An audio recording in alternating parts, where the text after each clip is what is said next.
ଆକାଶବାଣୀ।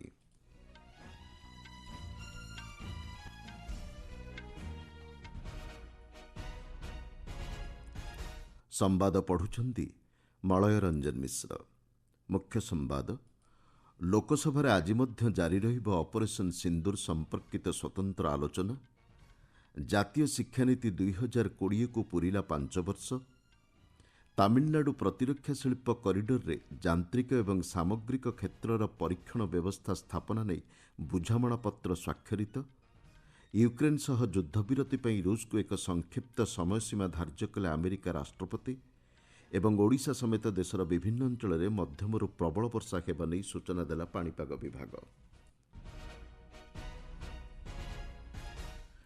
ଲୋକସଭାରେ ଆଜି ଅପରେସନ ସିନ୍ଦୁର ଉପରେ ସ୍ୱତନ୍ତ୍ର ଆଲୋଚନା ଜାରି ରହିବ।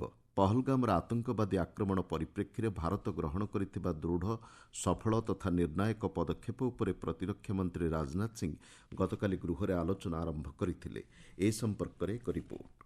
ଲୋକସଭାରେ ଗତକାଲି ଆରମ୍ଭ ହୋଇଥିବା ଆଲୋଚନାରେ ଅଂଶଗ୍ରହଣ କରି ବୈଦେଶିକ ବ୍ୟାପାର ମନ୍ତ୍ରୀ ଡକ୍ଟର ଏସ୍ ଜୟଶଙ୍କର ପହଲଗାମ ଆକ୍ରମଣ ପରିପ୍ରେକ୍ଷୀରେ ଭାରତର ସାମରିକ ପଦକ୍ଷେପ ସୀମାପାର ଆତଙ୍କବାଦ ମୁକାବିଲାରେ ଏକ ନୂତନ ସଂକେତ ପ୍ରଦାନ କରିଛି ବୋଲି କହିଛନ୍ତି। ଆତଙ୍କବାଦ ବିରୋଧରେ ଶୂନ୍ୟ ସହନଶୀଳ ନୀତିକୁ ଏହା ସୂଚାଉଛି। ଆତଙ୍କବାଦ କାର୍ଯ୍ୟକଳାପ ଏବଂ ଆଲୋଚନା ଏକସଙ୍ଗେ ଚାଲିପାରିବ ନାହିଁ ବୋଲି ମନ୍ତ୍ରୀ ଡକ୍ଟର ଜୟଶଙ୍କର କହିଛନ୍ତି। ସୀମାପାର ଆତଙ୍କବାଦ ପ୍ରତିହତ କରିବାରେ ଅପରେସନ ସିନ୍ଦୁର ଏକ ନୂତନ ପର୍ଯ୍ୟାୟକୁ ଚିହ୍ନଟ କରିଛି। ଭାରତ ସିନ୍ଧୁ ଜଳ ଚୁକ୍ତିନାମାକୁ ସ୍ଥଗିତ ରଖିଛି। ରକ୍ତ ଏବଂ ପାଣି ଏକାଠି ପ୍ରବାହିତ ହୋଇପାରିବ ନାହିଁ ବୋଲି ସେ କହିଛନ୍ତି। ଭାରତ ପାକିସ୍ତାନ ବିବାଦର ଅନ୍ତ ଘଟାଇବାରେ କୌଣସି ବାହ୍ୟ ମଧ୍ୟସ୍ଥତାକୁ ଦୃଢ଼ ଭାବେ ଅସ୍ୱୀକାର କରି ମନ୍ତ୍ରୀ ଡକ୍ଟର ଜୟଶଙ୍କର କହିଛନ୍ତି, ଏଥିରେ ଆମେରିକାର କୌଣସି ଭୂମିକା ନାହିଁ। ଆଲୋଚନା ଆରମ୍ଭ କରି ପ୍ରତିରକ୍ଷା ମନ୍ତ୍ରୀ ରାଜନାଥ ସିଂ କହିଥିଲେ, ଅପରେସନ ସିନ୍ଦୁର କେବଳ ଏକ ସାମରିକ କାର୍ଯ୍ୟାନୁଷ୍ଠାନ ନୁହେଁ, ବରଂ ଭାରତର ସାର୍ବଭୌମତ୍ୱ ପରିଚୟ ପ୍ରଦାନ କରିଛି। ସୀମାପାର 9ଟି ଆତଙ୍କବାଦୀ ଭିତ୍ତିଭୂମିକୁ ଭାରତୀୟ ସେନା ଧ୍ୱଂସ କରିବା ସହ 100ରୁ ଅଧିକ ଆତଙ୍କବାଦୀ ଓ ସେମାନଙ୍କର ପ୍ରଶିକ୍ଷକ ଓ ପରିଚାଳନାକାରୀ ନିହତ ହୋଇଥିଲେ ବୋଲି ସେ କହିଛନ୍ତି। ଆଲୋଚନାରେ ଅଂଶଗ୍ରହଣ କରି କଂଗ୍ରେସ ନେତା ଗୌରବ ଗୋଗୋଇ ଜାମ୍ମୁ କାଶ୍ମୀରର ସୁରକ୍ଷା ବ୍ୟବସ୍ଥା ଉପରେ ପ୍ରଶ୍ନ ଉଠାଇଥିଲେ। ଅନ୍ତର୍ଜାତୀୟ ସଂଗଠନ ଦ୍ୱାରା ପାକିସ୍ତାନକୁ ଆର୍ଥିକ ସହାୟତା ପ୍ରଦାନ ଭାରତୀୟ କୂଟନୀତିର ବିଫଳତାକୁ ଦର୍ଶାଉଛି ବୋଲି ସେ କହିଥିଲେ। ସମାଜବାଦୀ ପାର୍ଟିର ରମାଶଙ୍କର ରାଜଭର ସମମତ ପୋଷଣ କରିଥିଲେ। ମନ୍ତ୍ରୀ ରାଜୀବ ରଞ୍ଜନ ସିଂ ସଶସ୍ତ୍ର ବାହିନୀର ବୀରତ୍ୱ ଏବଂ ପ୍ରତିବଦ୍ଧତାକୁ ପ୍ରଶଂସା କରିଥିଲେ। ଏହି ଆଲୋଚନାରେ ବିଭିନ୍ନ ରାଜନୈତିକ ଦଳର ସଦସ୍ୟ ଅଂଶଗ୍ରହଣ କରିଥିଲେ। ଆକାଶବାଣୀ ସମ୍ବାଦ ବିଭାଗ ପାଇଁ ମୁଁ ସତ୍ୟବ୍ରତ ବେହୁରା।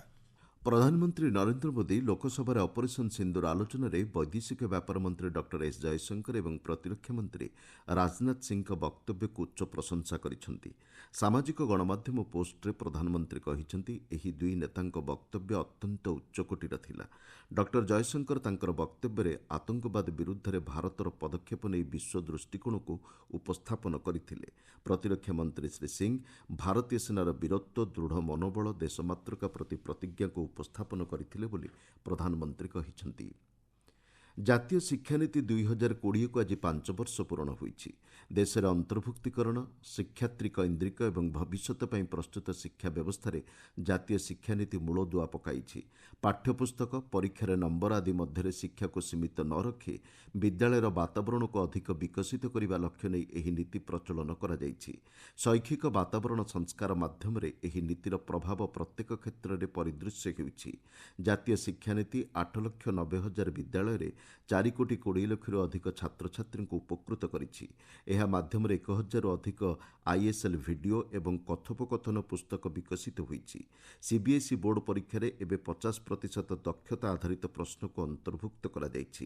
ଏହି ନୀତି ଅଧୀନରେ ନିଷ୍ଠା ଶିକ୍ଷକ ତାଲିମ କାର୍ଯ୍ୟକ୍ରମ ଦ୍ୱାରା 4 ଲକ୍ଷରୁ ଅଧିକ ଶିକ୍ଷକଙ୍କୁ ପ୍ରଶିକ୍ଷଣ ପ୍ରଦାନ କରାଯାଇଛି।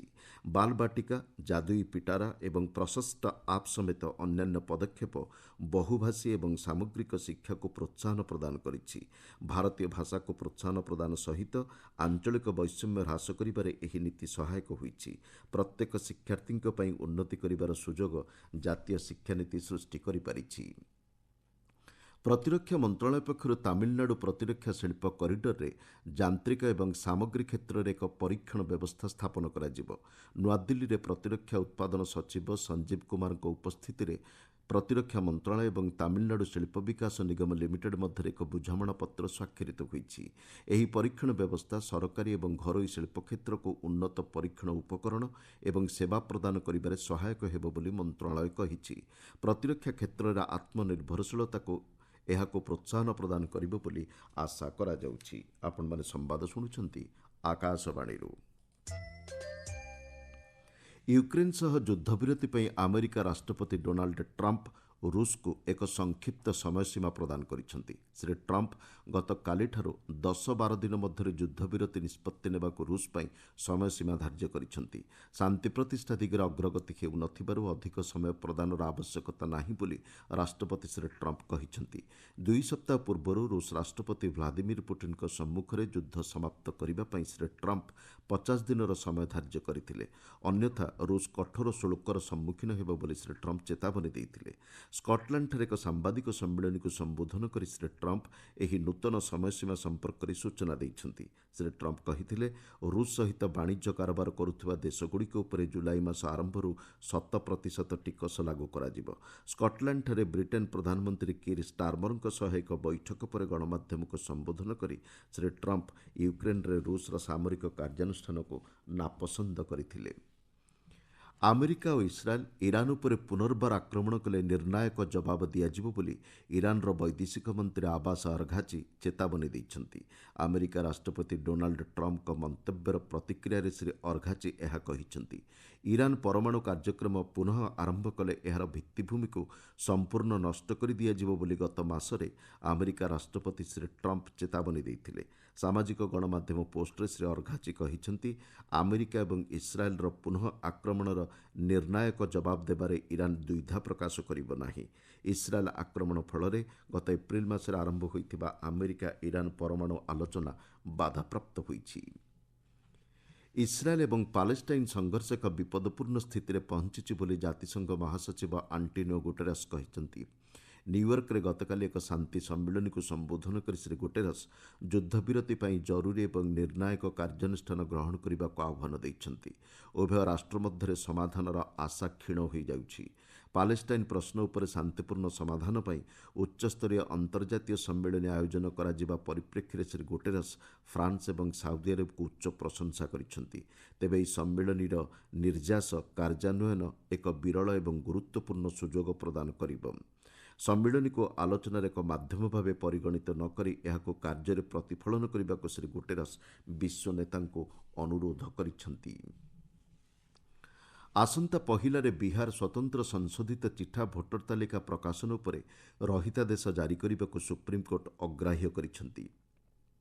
ଜଷ୍ଟିସ୍ ସୂର୍ଯ୍ୟକାନ୍ତ ଏବଂ ଜଷ୍ଟିସ୍ ଜୟମାଲ୍ୟା ବାଗ୍ଚୀଙ୍କ ଖଣ୍ଡପୀଠରେ ଗତକାଲି ଏହି ମାମଲାର ବିସ୍ତୃତ ଶୁଣାଣି ହୋଇପାରି ନାହିଁ। ତେବେ ଏହାର ପରବର୍ତ୍ତୀ ଶୁଣାଣି ପାଇଁ ଆଜି ସୂଚନା ପ୍ରଦାନ କରାଯିବ ବୋଲି ଖଣ୍ଡପୀଠ କହିଛନ୍ତି। ଆସୋସିଏସନ୍ ଫର୍ ଡେମୋକ୍ରାଟିକ୍ ରିଫର୍ମସ୍ ପକ୍ଷରୁ ଆଗତ ଏହି ମାମଲାରେ ଚିଠା ତାଲିକା ପ୍ରକାଶନ ବନ୍ଦ କରିବାକୁ କୋର୍ଟକୁ ପ୍ରାର୍ଥନା କରାଯାଇଥିଲା। ଆଧାର କାର୍ଡ, ନିର୍ବାଚନ ଫଟୋ ପରିଚୟପତ୍ର ଏବଂ ରାସନ କାର୍ଡ ଭିତ୍ତିରେ ତାଲିକା ସଂଶୋଧନ ନେଇ ସୁପ୍ରିମକୋର୍ଟ ଗତ 10 ତାରିଖରେ ଦେଇଥିବା ନିର୍ଦ୍ଦେଶକୁ ନିର୍ବାଚନ କମିଶନ ପାଳନ କରିନାହାନ୍ତି ବୋଲି ଆବେଦନକାରୀଙ୍କ ପକ୍ଷରୁ ଯୁକ୍ତି ଉପସ୍ଥାପନ କରାଯାଇଥିଲା।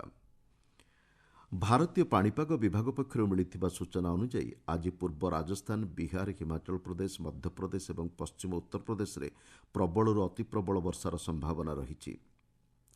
ଦିଲ୍ଲୀର କେତେକ ଅଞ୍ଚଳ, ହରିୟାଣା, ଚଣ୍ଡିଗଡ଼, ଗୁଜରାଟ, କର୍ଣ୍ଣାଟକ, ଓଡ଼ିଶା, ଗାଙ୍ଗେୟ ପଶ୍ଚିମବଙ୍ଗ, ଝାଡ଼ଖଣ୍ଡ, କେରଳ, ମାହେ ଏବଂ ଉତ୍ତର ପୂର୍ବ ରାଜ୍ୟର କେତେକ ଅଞ୍ଚଳରେ ଆଜି ମଧ୍ୟମରୁ ପ୍ରବଳ ବର୍ଷା ହୋଇପାରେ।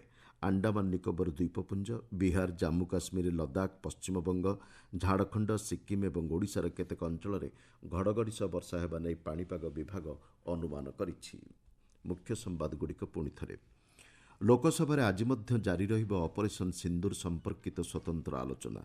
ଜାତୀୟ ଶିକ୍ଷାନୀତି 2020କୁ ପୂରିଲା 5 ବର୍ଷ। ତାମିଲନାଡୁ ପ୍ରତିରକ୍ଷା ଶିଳ୍ପ କରିଡରରେ ଯାନ୍ତ୍ରିକ ଏବଂ ସାମଗ୍ରୀ କ୍ଷେତ୍ରର ପରୀକ୍ଷଣ ବ୍ୟବସ୍ଥା ସ୍ଥାପନା ନେଇ ବୁଝାମଣାପତ୍ର ସ୍ୱାକ୍ଷରିତ। ୟୁକ୍ରେନ୍ ସହ ଯୁଦ୍ଧବିରତି ପାଇଁ ରୁଷକୁ ଏକ ସଂକ୍ଷିପ୍ତ ସମୟସୀମା ଧାର୍ଯ୍ୟ କଲେ ଆମେରିକା ରାଷ୍ଟ୍ରପତି। ଏବଂ ଓଡ଼ିଶା ସମେତ ଦେଶର ବିଭିନ୍ନ ଅଞ୍ଚଳରେ ମଧ୍ୟମରୁ ପ୍ରବଳ ବର୍ଷା ହେବା ନେଇ ସୂଚନା ଦେଲା ପାଣିପାଗ ବିଭାଗ। ସମ୍ବାଦ ଶେଷ ହେଲା। ଅଧିକ ସମ୍ବାଦ ପାଇଁ ଆପଣମାନେ newsonair.gov.in ୱେବସାଇଟ୍ ଏବଂ ନ୍ୟୁଜ୍ ଅନ୍ ଏଆଇଆର୍ ଆପ୍ରେ ଲଗ୍ଇନ୍ କରିପାରିବେ।